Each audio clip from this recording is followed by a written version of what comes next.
माननीय डॉक्टर श्यामा प्रसाद मुखर्जी जो राष्ट्रवाद की विचारधारा को लेकर आगे चले और उनका एक नारा शायद यहाँ बैठा हुआ प्रत्येक कार्यकर्ता जानता होगा, एक विधान, एक प्रधान और एक निशान। ये नारा डॉक्टर श्यामा प्रसाद मुखर्जी ने दिया था और अपनी इसी बात को जीते जीते उनके जीवन का अंत भी कश्मीर में जहां सबसे लंबी लड़ाई चल रही थी।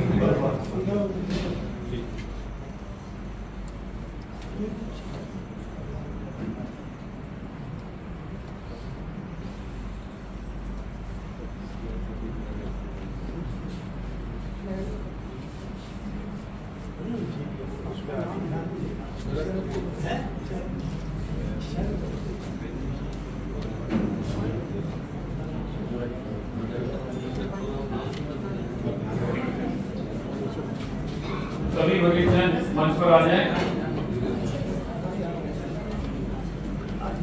मेरा सभी कार्यकर्ता बंधुओं से आग्रह है, अपने स्थान पर खड़े हो जाएंगे और हम लोग वंदे मातरम के साथ अपने कार्यक्रम का आरंभ करेंगे।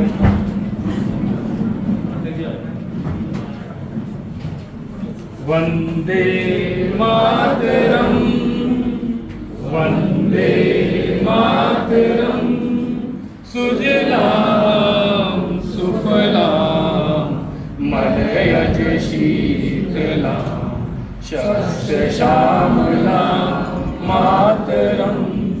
वंदे मातरम, शुभ्र ज्योत्स्ना पुलकित यामिनी, कुल्लकुसुमतद्रुमदल शोभनी, सुभाषिनी सुमधुर भाषिनी, सुखदां वरदां मातरम। वंदे मातरम, वंदे मातरम। भारत माता की जय, भारत माता की जय। साथियों, आज जिनके बारे में ये संगोष्ठी रखी गई है, आपको गर्व होना चाहिए। वो व्यक्तित्व वो हैं जिन्होंने भारतीय जनसंघ की स्थापना की। जो भारतीय जनसंघ आगे जाके जनता पार्टी बनी और जनता पार्टी के बाद सन 1980 में भारतीय जनता पार्टी भी, जिसके आप और हम सब कार्यकर्ता हैं।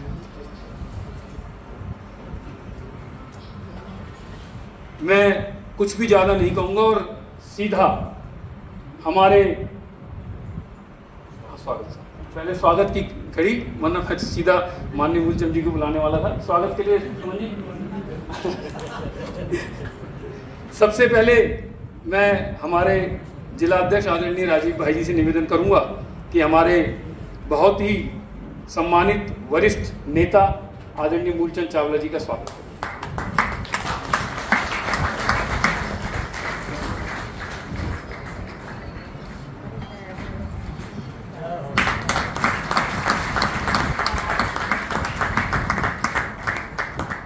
आदरणीय अजय शर्मा जी का स्वागत जिला अध्यक्ष जी करेंगे। नहीं, आदरणीय सह प्रभारी भाई रोहताश विदुड़ी जी का स्वागत जिला अध्यक्ष जी करेंगे।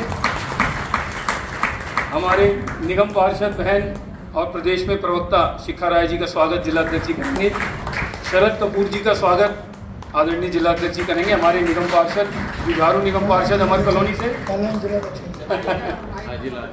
आदरणीय जिला अध्यक्ष जी का स्वागत शरद कपूर जी पूरे जिले की ओर से कर रहे हैं।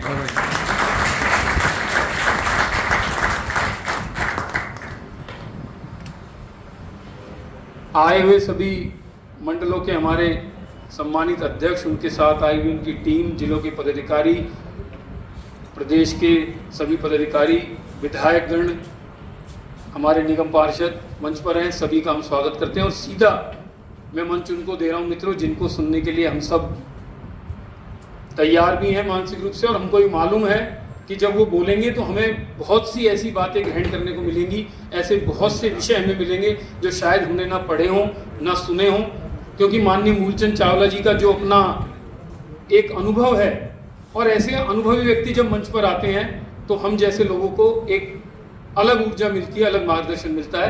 तो ऐसे हम सबके आदरणीय माननीय श्री मूलचंद चावला जी से मैं निवेदन करूंगा कि वो आएँ और अपनी बात रखें। माननीय मूलचंद चावला।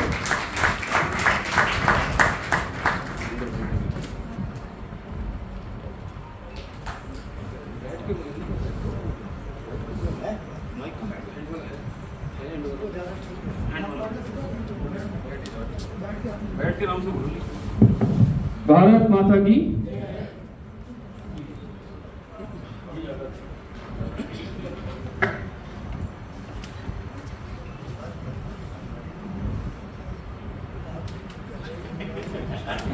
नहीं करा जी, सही बात बोलिए।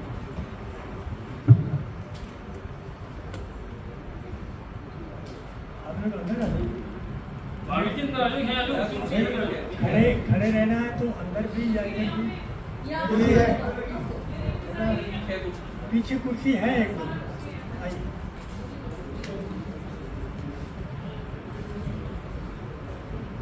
नई दिल्ली जिला के हमारे सम्मानीय अध्यक्ष श्री राजीव राणा जी,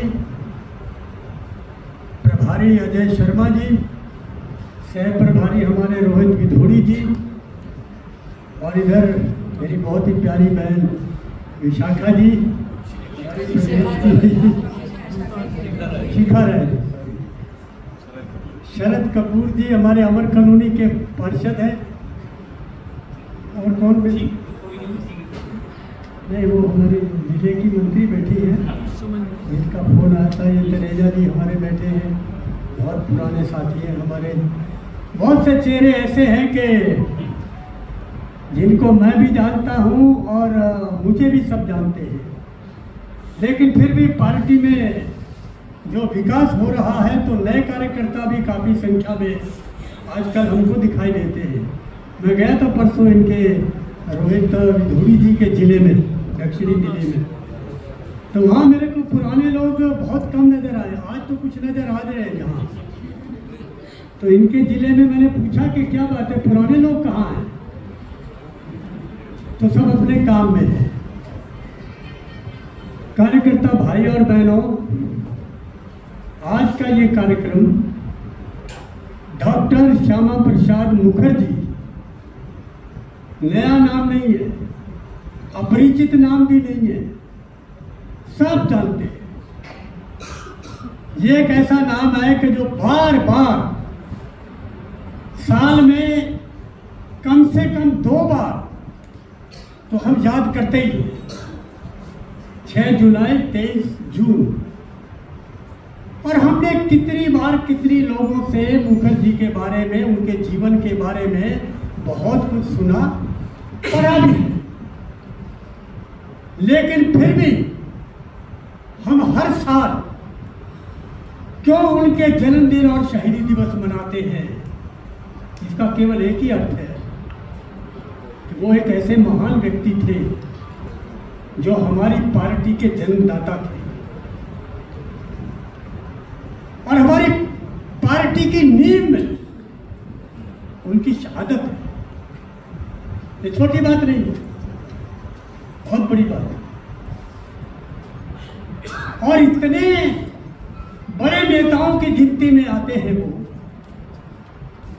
कि उनके काल में कोई व्यक्ति उनके मुकाबले का नहीं था।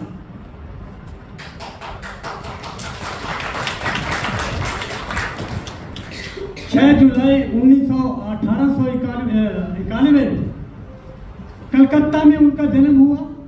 ये मैं थोड़ा सा इसलिए दोहरा रहा हूँ कि आप कईयों को पता होने के बाद भी कुछ चीज़ों को ध्यान से ओझल हो जाती है, तो थोड़ा दोबारा याद दिला दें। 6 जुलाई 1891 कलकत्ता में उनका जन्म हुआ। बहुत ही शिक्षित परिवार में, सारा परिवार बहुत ही वेल एजुकेटेड फैमिली।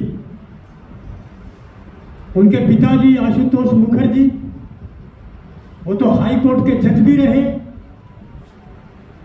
और 33 वर्ष की आयु में डॉक्टर मुखर्जी भी कलकत्ता यूनिवर्सिटी के वाइस चांसलर रहे। बहुत पढ़ी लिखी फैमिली थी। तो कलकत्ता में जन्म, पालन पोषण, शिक्षा फिर शिक्षा के क्षेत्र में उन्होंने काम शुरू किया। इसी बीच में उनका संबंध ऐसे लोगों के साथ आया जो देश की आज़ादी की लड़ाई लड़ रहे थे। दो प्रकार के लोग थे, एक को हम क्रांतिकारी कहते थे और एक जो शांति से अहिंसावादी ऐसे आंदोलन करके आज़ादी की लड़ाई लड़ रहे थे। थोड़ा समय पीछे जाना चाहूँगा। भारत का विभाजन 1947 में हुआ। हमको पता है, बहुत लोगों को जो उस समय के इतिहास को जानते हैं, कि जब विभाजन की बात चली, ये कोई अचानक नहीं चली थी। 10, 12, 13, 15 साल पहले, यानी 1940 से भी पहले ये बात सामने आ चुकी थी कि अब भारत का विभाजन हुए बिना आज़ादी नहीं मिलेगी। लेकिन बहुत से लोग उस समय के जो नेता थे, जिसमें डॉक्टर श्यामा प्रसाद मुखर्जी भी शामिल है, कि वो विभाजन के पक्ष में नहीं थे। लेकिन कई बार क्या होता है कि आप क्या चाहते हैं ये अलग बात है, लेकिन वो आप करवा नहीं पाते, ये एक दूसरी बात है। तो जब तय हो गया कि विभाजन तय है, तो कौन सा इलाका पाकिस्तान के नाम से दिया जाए, तो ये बात सामने आई कि पूरा पंजाब और पूरा बंगाल, ये दोनों को मिला करके ये पाकिस्तान बनेगा। ये बात डॉक्टर श्यामा प्रसाद मुखर्जी के गले नहीं उतरी। उनको लगा कि ये अन्याय होगा, और जो भी विभाजन की तैयारी में लगे हुए नेता थे, उनके बीच में उन्होंने जोरदार तरीके से अपना पक्ष रखा।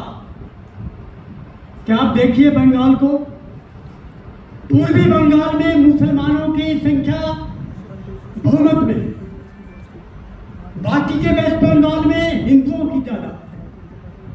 तो ये पूरा बंगाल आपको दे रहे हैं। सेम पोजीशन पंजाब की आई कि जो पंजाब का इधर का भाग था, उसमें मुसलमानों की संख्या कम थी। जहां से मैं आया हूं, वो जो पाकिस्तान का इलाका था, भारत का इलाका था, वहां मुसलमानों की संख्या ज्यादा थी। इसलिए कुल मिलाकर के डॉक्टर श्यामा प्रसाद मुखर्जी ने अपने पक्ष को लोगों के सामने जब रखा, तो उनको कन्विंस करा दिया कि ये जो कह रहे हैं वो ठीक कह रहे हैं, कि अब पाकिस्तान जो है वो आधा पंजाब और आधा बंगाल, इसको मिला करके ही पाकिस्तान बनेगा। ये डॉक्टर श्यामा प्रसाद मुखर्जी के जीवन की ये सबसे पहली घटना जो उन्होंने अपने कार्यकाल में करके दिखाया। पंडित जवाहरलाल नेहरू प्रधानमंत्री थे स्वतंत्र भारत के, और नेहरू के बारे में इतिहास में बहुत कुछ आता है। वो जिस परिवार से आते हैं, जिस प्रकार के विचार और संस्कार उनको मिले थे, वो कोई भारत के इतिहास को, भारत के दर्शन को, भारत के जीवन को, भारत के मूल्यों को, इसकी कोई शिक्षा उनको नहीं मिल पाई थी।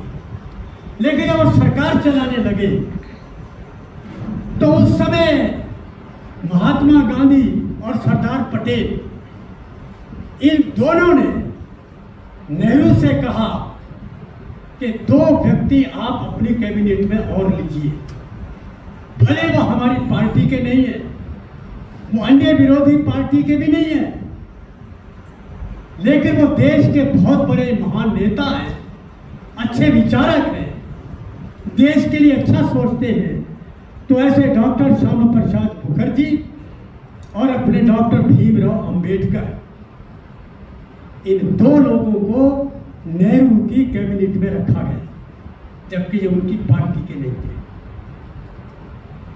अब सरकार चल रही, अब धीरे धीरे नेहरू के सरकार चलाने का तरीका, उनकी सोच, उनकी समझ, ये जब सामने आने लगी, तो डॉक्टर श्यामा प्रसाद मुखर्जी को वो रास नहीं आई। उनको लगा कि नेहरू का जो झुकाव है ये रशिया की तरफ ज्यादा है, ये रशिया का मॉडल भारत में लाना चाहते हैं, जबकि भारत का अपना एक मॉडल है, उसका अध्ययन करना चाहिए। इसका अध्ययन होना चाहिए कि ये भारत जब कभी किसी समय दुनिया का सिरमौर था, विश्व गुरु कहलाता था, तो ऐसी क्या खास बात थी हमारे अंदर जिसके कारण हमको ये स्थान प्राप्त था। लेकिन नेहरू की समझ में ये चीजें नहीं आई, और जब फिर उनका तुष्टीकरण का, जैसे आजकल चल रहा, कांग्रेस का तो इतिहास ही शुरू से तुष्टीकरण करा। जब पूर्वी बंगाल जो पाकिस्तान में जा चुका था, वहां हिंदुओं पर जब अत्याचार होने लगे तो डॉक्टर मुखर्जी के मन में बहुत पीड़ा हुई। उन्होंने नेहरू को कहा कि ये क्या हो रहा है। जब पाकिस्तान, मुस्लिम लोगों को पाकिस्तान मिल गया, अपना देश मिल गया, और अगर वहां कुछ हिंदू लोग रहते हैं तो उन पर अत्याचार क्यों हो रहे हैं। लेकिन नेहरू की समझ में ये बात नहीं आई, वो लापरवाह, बेपरवाह। और डॉक्टर श्यामा प्रसाद मुखर्जी ने, और भी जब जब कभी संवाद होता था लोकसभा में देश के विकास के बारे में, योजनाओं के बारे में, तो नेहरू से उनका टकराव रहता था, नेहरू के विचारों से टकराव रहता था। और एक स्टेट तो ऐसी भी आई, आपने पढ़ा, बहुत मशहूर वाक्य है कि नेहरू ने कहा है कि आई विल क्रश यू, मैं तुम्हें कुचल दूंगा। तो डॉक्टर श्यामा प्रसाद मुखर्जी ने पहली बार नेहरू को जवाब दिया कि I will crush your crushing mentality, मैं तेरी कुचल देने वाली इस सोच को कुचल दूंगा। तो नेहरू इन चीजों को सुनने का आदी नहीं था, बहुत बड़ा लीडर था। वो विरोध, आलोचना, ये तो बर्दाश्त ही नहीं करते थे। तो इन सब चीजों को देख करके डॉक्टर श्यामा प्रसाद मुखर्जी ने मंत्री पद छोड़ दिया। आजकल वो छोड़कर दिखाए किस बात के लिए? अपने देश के लिए, देश के लोगों के लिए, कि नेहरू की विचारधारा देश को जिस तरफ ले जा रही है ये अच्छा विचारधारा नहीं है। और जिस प्रकार के हिंदुओं के ऊपर अत्याचार हो रहे हैं और सरकार चुप मौन बैठी है, इससे दुखी होकर उन्होंने त्याग पत्र दिया। ये यहां से हमारे पार्टी के नैतिक मूल्यों का ये उदाहरण हमारे सामने आता है। जब बाहर आ गए तो उनको लगा कि अब ऐसा लगता है कि राष्ट्रवादी विचारों की सोच के बिना जब तक कोई राजनीतिक दल, राजनीतिक सोच राष्ट्रवादी नहीं होगी, तब तक हम इस देश को भारत के विचारों के आधार पर विकसित नहीं कर सकते। और ये विचार उनका उनसे पहले जैसे कहा कि 1947 से पहले 1940 में कि इस प्रकार की सोच उनकी चलती थी। वो हिंदू महासभा का संगठन भी चलाते थे, उसके अध्यक्ष थे, और राष्ट्रीय स्वयंसेवक संघ से भी उनका संपर्क बना हुआ था। 1940 में नागपुर में, अब ये उनका सौभाग्य देखिए कि जो संघ के निर्माता थे डॉक्टर हेडगेवार, उनसे उनकी मुलाकात हुई नागपुर में। वो समय अस्वस्थ थे, 1940 में ही उनका निधन हुआ था, लेकिन निधन से पहले डॉक्टर मुखर्जी की और डॉक्टर हेडगेवार की मुलाकात हुई। उसमें काफी कुछ हिंदू राष्ट्र, इसकी परिकल्पना क्या है, क्योंकि संघ का जो मेन वाक्य था हिंदू राष्ट्र, हम फिर से हिंदू राष्ट्र को खड़ा करेंगे। तो कई बार डॉक्टर मुखर्जी को लगता था कि ये जो हिंदू शब्द है ये जब तक किसी संगठन के साथ जुड़ा रहेगा तो शायद हम आगे नहीं बढ़ पाए। ये उनको अनुभव आया था हिंदू महासभा के संगठन को चलाते हुए। खैर उनकी चर्चा होती रही।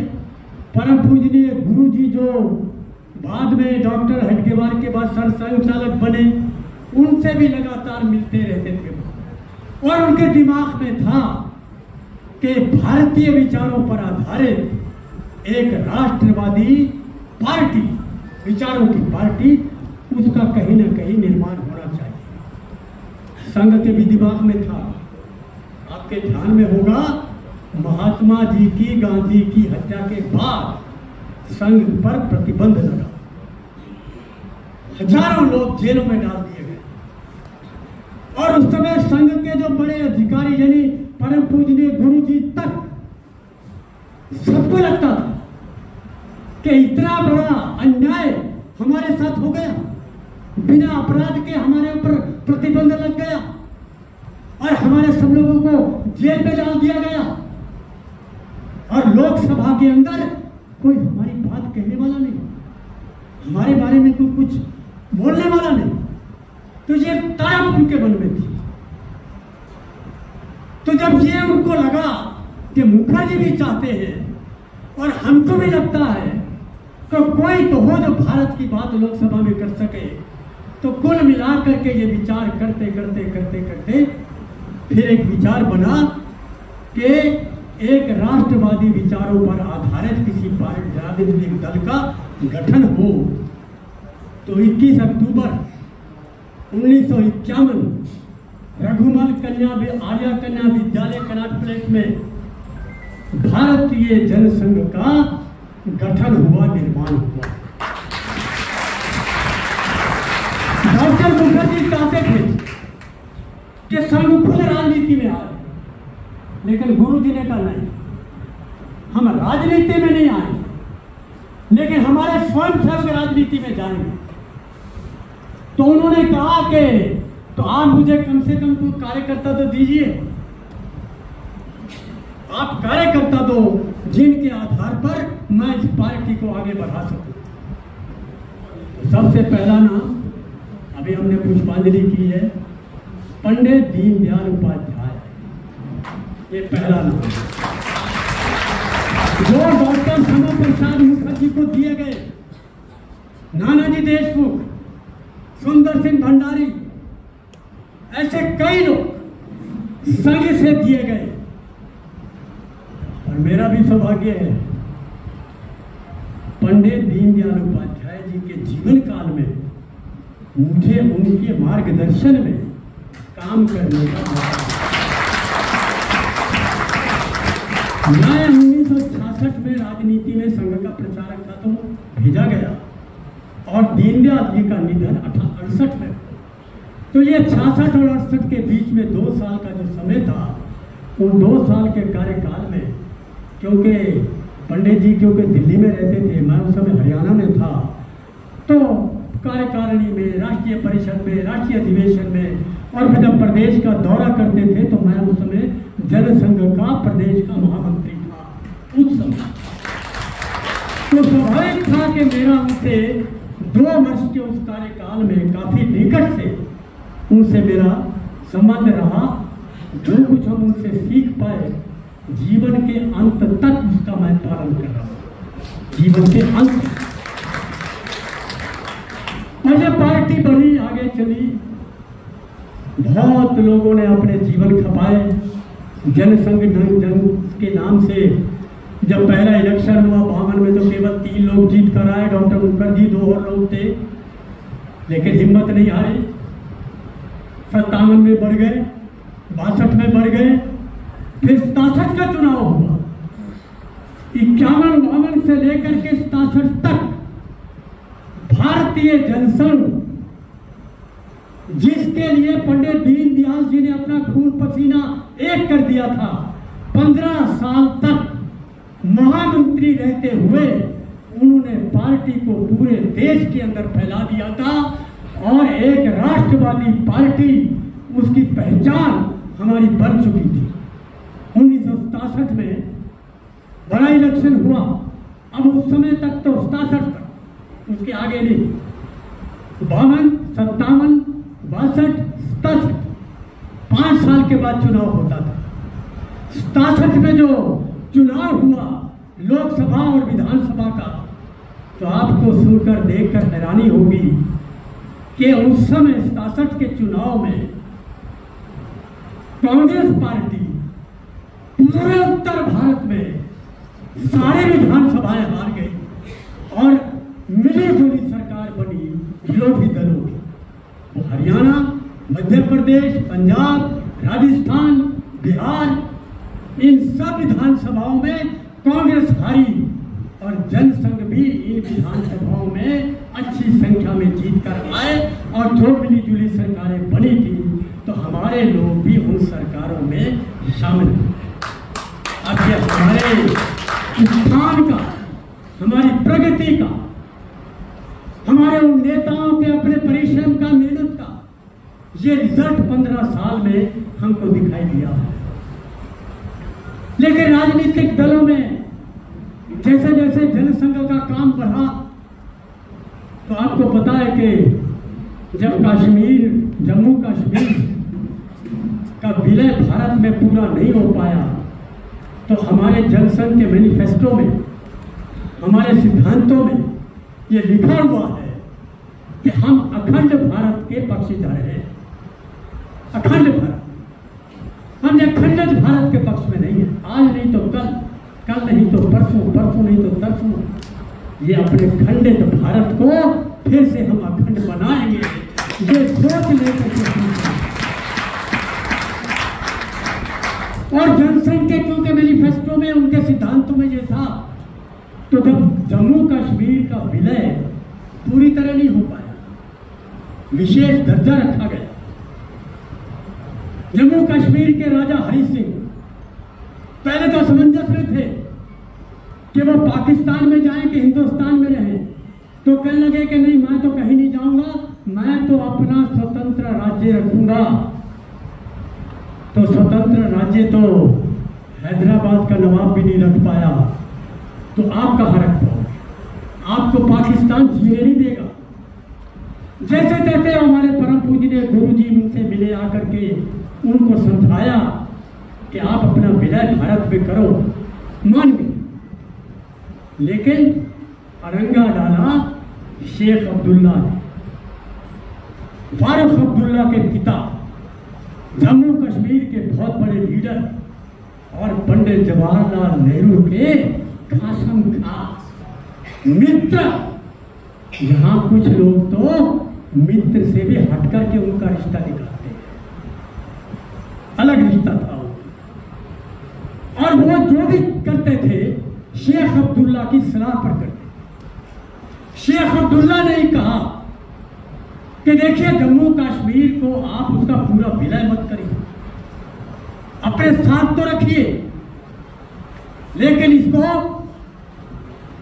हमारे बीच में दिनेश प्रताप सिंह जी हमारे प्रदेश के उपाध्यक्ष हैं,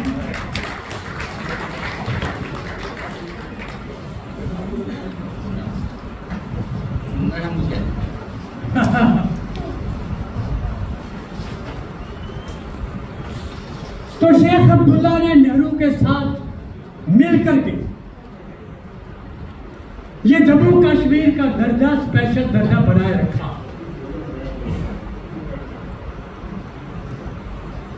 और ये बात डॉक्टर श्यामा प्रसाद मुखर्जी को करती थी। जैसे मैंने कहा ना कि अखंड भारत हमारा सिद्धांत था, हमने अपने मैनिफेस्टो में बार बार इसको कहा है। तो जब जनसंघ का अधिवेशन कानपुर में हुआ तो उस समय तय किया गया कि जम्मू कश्मीर के इस अलग उनका जो अस्तित्व रखा है उसके खिलाफ ये दो विधान, दो निशान, दो प्रधान और जम्मू कश्मीर का मुखिया प्रधानमंत्री कहलाएगा। ये बात डॉक्टर मुखर्जी को हजम नहीं होती थी। और कानपुर का जो अधिवेशन में यह फैसला हुआ कि हम इसके खिलाफ आंदोलन खड़ा करेंगे, सत्याग्रह खड़ा करेंगे। और सबसे पहले अगुवा बनकर डॉक्टर श्यामा प्रसाद मुखर्जी ने कहा, क्योंकि जम्मू कश्मीर एक संगठन और था प्रजा परिषद के नाम से, जो प्रेमनाथ डोगरा ये चलाते थे। उन्होंने पहले ही जम्मू कश्मीर के इस विशेष दर्जे के खिलाफ पहले से आंदोलन चला रखा था। तो डॉक्टर श्यामा प्रसाद मुखर्जी की इच्छा हुई कि मैं एक बार जम्मू कश्मीर में जाऊं, वहां के हालात को देखूं कि वहां के हालात कैसे हैं, आंदोलन कैसा चल रहा है, प्रजा परिषद क्या कर रही है।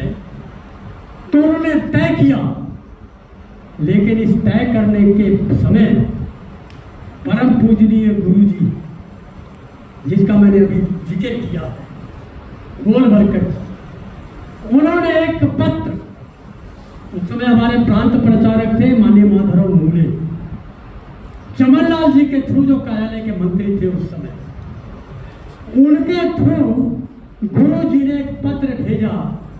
अभी वो निकले नहीं थे यात्रा के लिए, तो गुरु जी ने कहा कि मेरी इच्छा है कि आप जम्मू कश्मीर मत जाइए। फिर वो तय कर चुके थे, गए, ट्रेन में सफर किया। पहले तो गाजियाबाद सहारनपुर इस रूट को लिया, अम्बाला तक आए वापस, फिर अम्बाला से वापस बिठंडा और फगवाड़ा होते हुए अमृतसर और पठानकोट। रास्ते में जितने सरकारी अफसर उनको मिले, डिप्टी कमिश्नर मिले, तो उनको पता था कि डॉक्टर मुखर्जी जा रहे हैं। तो वो बीच बीच में जिस भी डिप्टी कमिश्नर का एरिया आता था, वो गाड़ी में आकर के उनके साथ बैठते थे कि हमें आदेश है कि हम आपकी सुरक्षा का ध्यान रखें और आपको कोई कठिनाई ना हो, इसलिए आपके साथ रहे। तो उनको कहा गया कि आपको कोई रोकेगा नहीं, क्योंकि उस समय ये कि भारत का कोई भी व्यक्ति अगर जम्मू कश्मीर जाना चाहता है तो उसे परमिट लेकर के जाना होगा, परमिट। तो उस समय कई और पार्टियों के लोग जम्मू कश्मीर में गए, बिना परमिट के गए। तो जब डॉक्टर साहब प्रसाद मुखर्जी के बारे में बात आई तो उन्होंने कहा जी नहीं, आप पंजाब से आगे मत जाइए, पठानकोट तक आप जाइए, आपको कोई रोकेगा नहीं, हम आपको पठानकोट में ही अरेस्ट कर लेंगे। लेकिन जब पठानकोट पहुंचे, वहां की पुलिस, एसपी, अधिकारी सब आए, तो डॉक्टर श्यामा प्रसाद मुखर्जी ने कहा कि नहीं, मैं तो जम्मू कश्मीर जाऊंगा, मुझे परमिट दो तो भी जाऊंगा, नहीं दो तो भी जाऊंगा। फिर एक पत्र परम पूजनीय गुरु जी का उनको इस स्थान पर मिला, जब वो फगवाड़ा पार करके रावी नदी के उस पुल तक पहुंच गए थे, जिसको क्रॉस करके जम्मू कश्मीर शुरू होता है। तो फिर एक उनको पत्र मिला गुरु जी का कि मैं फिर कह रहा हूं कि आप वापस आ जाइए। ये उस महान व्यक्ति की, अब हम परम पूजनीय गुरु जी को कोई साधारण व्यक्ति नहीं मानते, बहुत ही आध्यात्मिक महापुरुष। वो परिस्थितियों को जान लेते थे, समझ लेते थे कि क्या हो जाएगा, क्या होगा, लेकिन वो नहीं माने। रावी नदी के उस पुल पर जब चढ़े, आधा पुल पार किया, तो जम्मू कश्मीर के पुलिस के सुप्रीटेंडेंट ने आगे आकर के अपना आदेश दिखाया कि हमें आदेश है कि अब आप आगे नहीं जा पाएंगे, अगर जाएंगे तो आपको गिरफ्तार करना पड़ेगा। उनके साथ वैद्य बुद्ध जी थे, दिल्ली के लोग उनको जानते हैं, टेकचंद शर्मा थे हिमाचल के, वो उनके साथ थे, अटल बिहारी वाजपेयी पुल तक साथ में थे। तो जब उनको पुलिस ने कहा कि आप आगे जाएंगे तो गिरफ्तार हो जाएंगे, तो उन्होंने कहा ठीक है, मैंने तो ठान रखा है कि मैं आ जाऊंगा जरूर।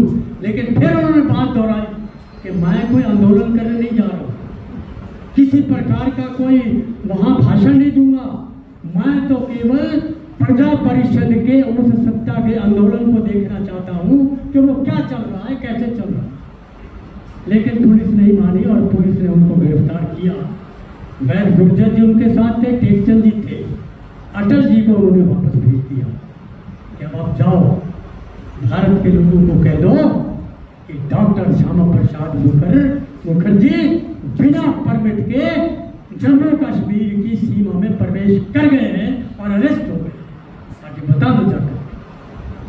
और फिर वो जो फिर आगे की कहानी, अरेस्ट हुए, पहले उनको कहीं गेस्ट हाउस में रखा, फिर कहीं दूसरी जगह, जब थोड़ी उनको कोई थोड़ी सी तकलीफ हुई तो हॉस्पिटल में ले गए। और ऐसे ही कुछ दिन गुजरे तो जब उनको थोड़ा सा कहीं पेट में कुछ दर्द उठा, तकलीफ हुई। लेकिन एक बात मैं आपको बता दूं, ये जब बाद में सारा असेसमेंट हुआ इस सारे घटनाक्रम का, तो ये निकल करके आया था कि नेहरू और शेख अब्दुल्ला की ये षड्यंत्र था कि किसी तरह एक बार डॉक्टर श्यामा प्रसाद मुखर्जी आ जाए, वापस नहीं जाए। ये षड्यंत्र था। और जब उनको पेट में तकलीफ उठी तो डॉक्टर जो उनको लगा रखे थे देखने के लिए, अब वो देखे, फिर उनको एक प्रसूति गृह, यानी जहां बच्चे पैदा होते हैं, बच्चों की डिलीवरी कराई जाती है, उसमें जाकर के रखा और थोड़ी बहुत दवाइयां दी। लेकिन उनकी तबीयत बिगड़ने लगी तो फिर एक इंजेक्शन, मैं थोड़ा नाम भूल रहा हूं,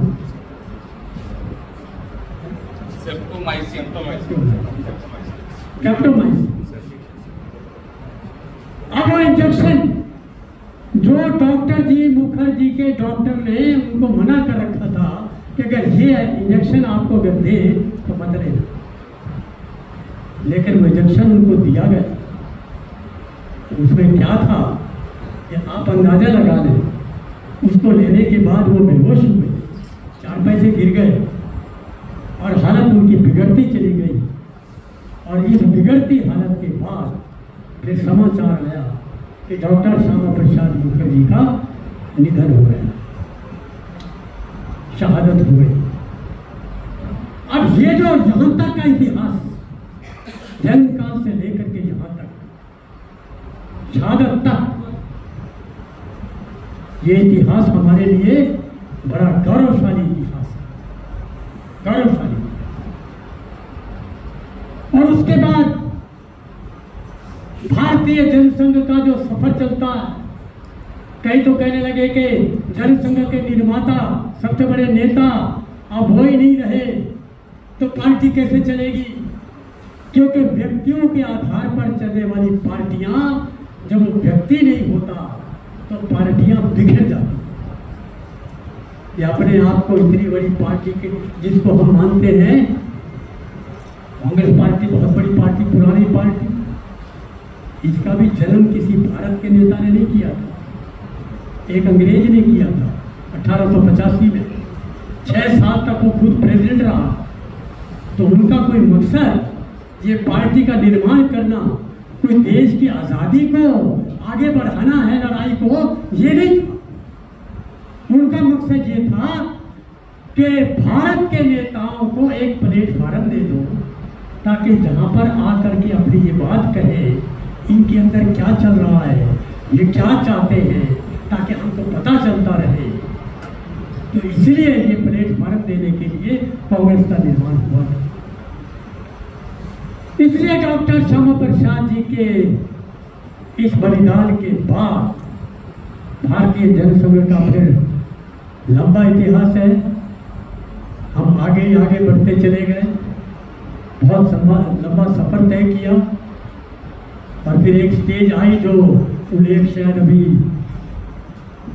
ये जो आपातकाल का कार्यक्रम आपका हुआ होगा, उसमें जिक्र आया होगा कि फिर आपातकाल के समय क्या स्थिति थी और आपातकाल खत्म हुआ, 77 के चुनाव हुए, जनता पार्टी बनी, सरकार हमारी बनी, ये सारा इतिहास आप लोगों ने सुना था।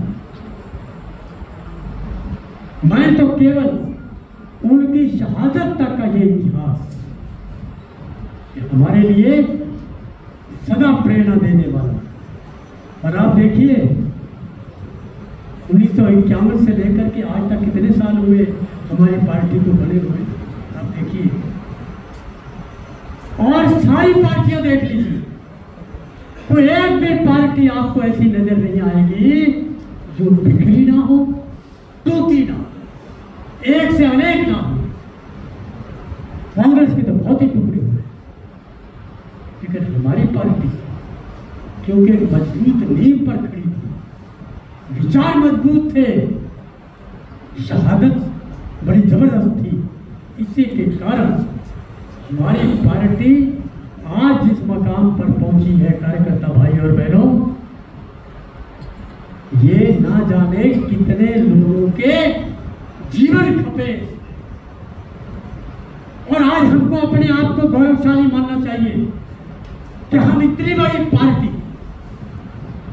ऐसे नेताओं की पार्टी के आज कार्यकर्ता, आपको गर्व महसूस होना चाहिए कि आप भारतीय जनता पार्टी के कार्यकर्ता।